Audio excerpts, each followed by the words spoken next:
And so we moved all our stuff from Florida to LA, but we still had our house in Florida, and I went back to visit one time, and I was looking through my old closet, and I saw this like little shimmery glint in the corner of the closet, and I walked over, and I was like, what is that?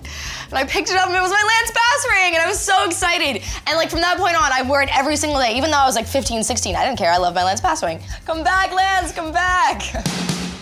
NSYNC, huh?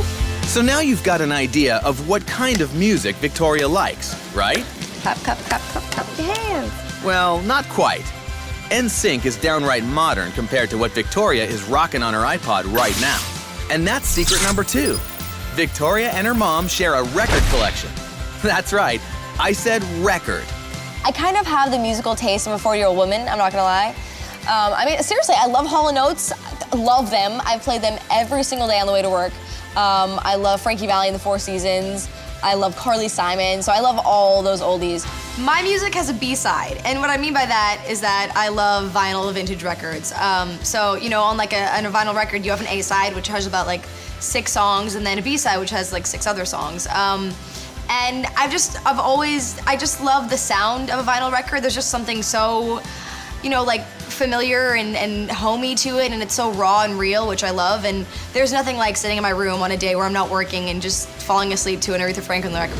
Who introduced me to vinyl records? I think it's kind of, I mean, my mom always had them lying around, but they were all like dusty in a cabinet, and I was like, oh, what are those? And you know, we never really took them out or anything.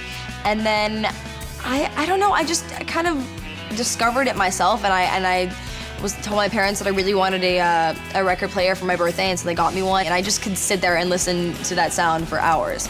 The one vinyl album I could find would probably be Abbey Road by the Beatles, because it's my favorite album by them, and I love every single song off of it, so I would love to have that one.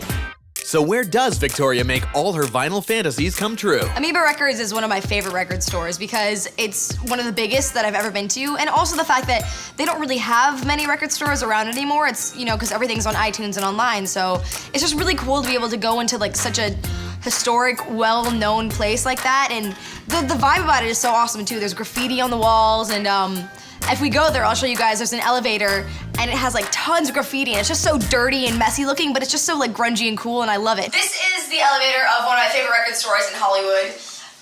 It's pretty cool because it's really dirty and grungy, and like there's tons of graffiti, and I love it. And some gum, which I just put my finger on. It's really great. Ew. Hello, fancy seeing you here. So let's go look around and check out some cool jams. Isn't this amazing?